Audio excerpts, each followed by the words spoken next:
Good morning, Pamela. Today we are going to present our second task of Iel 5 regarding neurolinguistics and TEFL in Chile.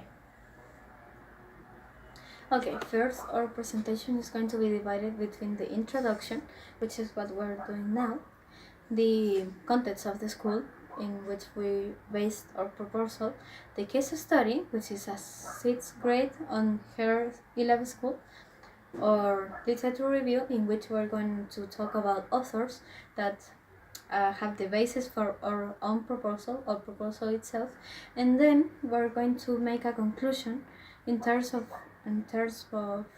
what we learned about this type of topic and how well it can be implemented in this country. The first thing we have to establish is the presentation of the context in which we are going to present our proposal. Now, this is the Rafael Valentin Valdivieso School. This is the place we are going to introduce our proposal. This school is based in Avenida Valentin Valdivieso in Recoleta. It is a public school in a highly vulnerable context where we can see, for example, critical situations such as teenage pregnancies, drug addiction, physical fighting, drug alcoholism, and many situations. This school has 639 students, which they are divided in 35 students per classroom and 52 teachers working for them. Okay, now we're gonna present our case study, which is based on the school we just mentioned. In this case, we're going to talk about a 6th grade, which is the 6th grade B of this school, which has 33 students per this class, and also their classes are very limited in terms of how they can understand what the teacher is saying. The first type of method that they are using is the grammar translation method, in which they have to translate sentences to understand grammar, to write grammar. It's mostly memorization, and sometimes the teacher tends to implement some elements that could be more dynamic to them, but the students tend to not pay really that much attention about what they are seeing. They just see it as another class, and they are very discouraged in terms of learning another language or seeing the importance of this language in the context in which they are given. In this case, the class is not very effective as it only has 45 minutes per class, and they have very limited time dedicated to English in comparison to other subjects of the school. There's also another element which tends to difficult the learning process, such as the low language performance in the 4 key skills proposed by the curriculum, such as listening, reading, writing, and speaking. There's also a constant repetition of instructions where students have to be told many times what they have to do inside of the classroom, the problems of behavior and the short class period, as Camila mentioned previously, as well as the problem that students learn language instead of acquire it. Okay, the difference between language learning and language acquisition, as we read, is about language learning, which is to see grammar as the same subject, to understand something only as a matter of school, that you have to write about grammar, you have to listen to this, you have to know what to repeat, but you don't really know how to use the language. In this case, this type of method is very common on Chilean schools, as it is very present on the curriculum itself. Students tend to repeat, to write, to present, to memorize, and then to forget about English instead of thinking of it as a whole language, as a whole culture that they are learning, in which we want to forget about this kind of language, this kind of method, and we want to focus more on language acquisition. When you acquire language, you start developing it every day, every single day of the year, maybe of the month. You have to make an effort to acquire, but this effort is what gives you the possibility to start understanding more this kind of language, to practice it, to speak it, to mostly to live it itself. It has to be something that happens every day. It has to be something progressive. It's not something that will that will happen in a year or a school year or 6 months in this case. It's more realistic that language learning itself. So in short terms, we got that our students acquire and understand a language instead of only learning it. Now, some literature review. We have considered two important authors as sources for our proposal, which are Willis and Krashen. Willis proposes the importance of emotions in the learning process. While positive emotions motivates our learning, negative emotions blocks the entry of new information of the brain, which causes that we experience negative emotions such as boredom, anxiety. And Krashen himself talks about language acquisition. In this case, there's this idea that language acquisition is possible. It is very important, but it has to be something that takes effort. As he says himself in this quote, it is very necessary to practice it every day, to keep doing it, to be very persistent and resilient in this kind of learning, which means that the students they don't have enough time to practice it at school. It is not enough time to be at two classes, 2 days, at 2 different days at the week if you want your student to understand language instead of only to repeat it, to write what they have to write, but they tend to not understand what they are saying. So the focus is on memorization, and this is not what Krashen wants. Krashen wants something that takes effort and is progressive for the students, something that takes motivation, which is a very important part of our work as we are working with Willis, in which he talks about the brain, about what happens in the brain with the neurotransmitters and the kind of toxins that we can see and what is the effect they have on students.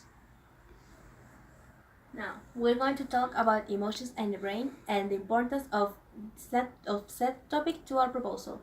Now, the first thing we have to establish is that emotions, as well as behavior, are motivated or inhibited by neurotransmitters, which are hormones that work in our brain and tries to impulse set emotions.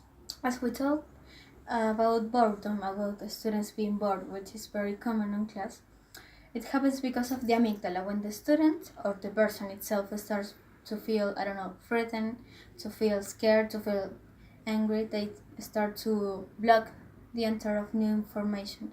This is called the survival mode, which means that the amygdala is blocking out all new information in case the brain is going to get some kind of damage. This happens when students get bored on class and they just stop paying attention as they are seated in the same place for 35 minutes mostly. And positive emotions such as happiness or motivation, etc., increase the attention, increase the good behavior, as well as a better retention of the information, as well as motivation itself. So when we're talking about attention and information, we're talking about neurotransmitters, what happens in the brain, as Willis said.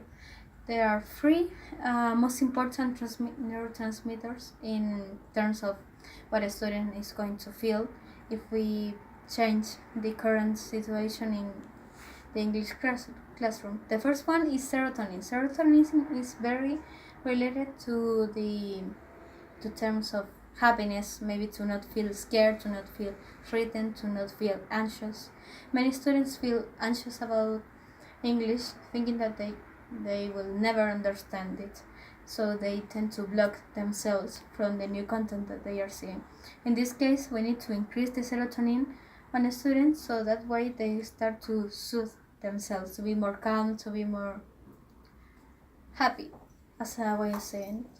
The second important neurotransmitter is acetylcholine, which is the hormone which impulses learning emotions such as memorization, attention, participation, etc. When we are under critical situations, for example, when we are studying for a test and we feel motivated to study, there's an increasement of acetylcholine, which means that we, in formal terms, we learn better. At the same time, there's also dopamine, which is very related to the sensation of pleasure, as happiness, as maybe as accomplishment, which is something that is our English students are very lacking of. In this case, when a student gets a good grade or feels like they can understand something, there's there's a sensation which is caused by dopamine, in which they feel accomplished of what they had to do. They feel good about themselves, they feel motivated. So it is very necessary to increase the levels of dopamine, acetylcholine, and serotonin in the classes we're doing. So in this case, the brain can react better, and the amygdala can stop from blocking themselves. Now, our proposal involves to integrate arts activities in an educational system. Some examples for these activities are, for example, mimicry, drama, theater, and role plays. Simon says categories and warm-up activities or warm-up sessions such as breathing exercises or stretching exercises, to name some examples. In this case, these type of activities are not only they are arts, but they are also related to exercising, to physical movement. That means that the brain start to wake up, as a way to say it. So students can stop the class, they start to move, they start to breathe, maybe to play a little. That means that way they can increase the feeling of dopamine, that they are doing something that is fun, something that is good for them. They start to feel serotonin too. At the same time, after doing this kind of exercising, they can feel more close to the teacher, as seeing them not only as a authoritative figure, but also something that is closer to them, something that is approachable to them. Also, if we introduce interesting, fascinating activities after our students feel motivated after some good exercising, it can increase the levels of attention and participation in said activities, which means the increasement of acetylcholine and serotonin, which are neurotransmitters which transmit positive emotions for the brain, which motivates the learning process. So the benefits of these kind of classes, as it says by Eubanks, is that you can develop more the skills of listening and vocabulary, which is very important for students themselves, as a lot of students don't really manage some kind of vocabulary that is being said in class. It is very important to review the basics if you want to advance to a very more complicated kind of subject. And also there is the self-esteem and motivation, which is seen by Rooney, as it says there, in which the students, if they do not feel closer to the teacher, they feel threatened by the teacher, they feel scared to ask some questions, it is very difficult for them to produce the acetylcholine and the serotonin, in which they can feel relaxed at class, in which they can feel good at class, they can feel like they can ask the teachers about their questions. Rooney also proposes the importance of improved relationships and participation inside of the classroom. When we all participate in the activities, we feel all motivated to participate, which at the same time increases our levels of attention, which involves the increasement of positive emotions and improves the quality of our learning process.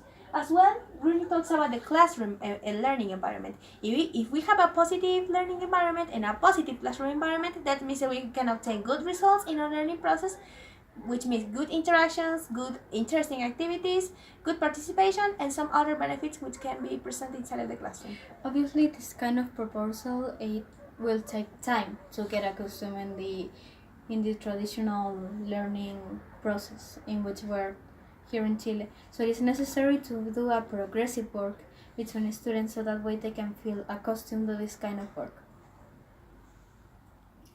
Now, to finally conclude, we have to consider the importance and the relevance of the emotions and the brain inside of the classroom, which means that if we don't feel motivated to participate and to work inside the classroom, we are going to observe more examples of what we have seen in the traditional classroom, which means lack of motivation, lack of participation, which means disinterest, boredom, and some other negative emotions which are very common inside of the classroom. And sad negative environment, which means to poorly execution of the activities, poor execution of the evaluations, which leads to another severe negative consequences. And well, it will be all for our presentation, but still we want to show the references that we couldn't fit into the limited time of the presentation, which is all of this one.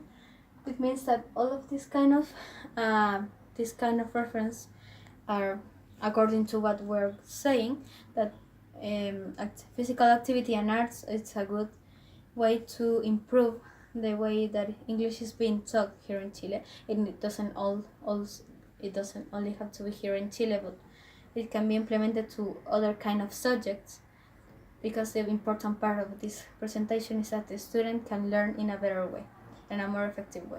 I hope you enjoyed our presentation, and Thank you very for your much. time.